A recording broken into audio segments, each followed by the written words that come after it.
Okay. In your opinion, why do you think that so many businesses actually fail? I think I'm going to relate to the entrepreneurial myth, which is that the person who knows how to do the work knows how to run the business that does that work.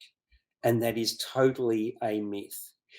In most cases, and you don't have to go through a 4-year course before you go and open a business. What you can do is have a great idea and you can go and register the business name and start trading virtually tomorrow. With that comes an awful lot of risk, and there is an awful lot that the average person doesn't understand about small business. Small business is a very, very complex being, and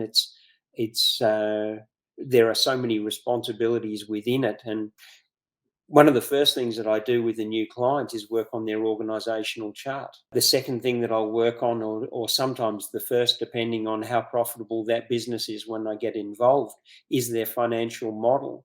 Have they actually thought about how they're going to make a profit?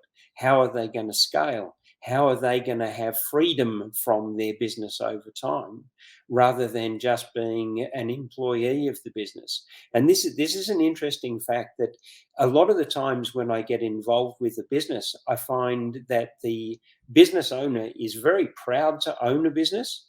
But when we work out how many hours they're doing, they're below the minimum wage. So they're very proud of owning their own business, and it's like a medal that they've got on their chest. I am a business owner. Isn't that fantastic? Except that the reality is their wife is working full time to bring in enough money so that they can actually put food on the table. That's not a great place to be. So for a lot of businesses, don't get me wrong, a lot of businesses that I come to work with are also extremely profitable, but they're lacking the challenge, or lacking the vision of where they're going to take it and why.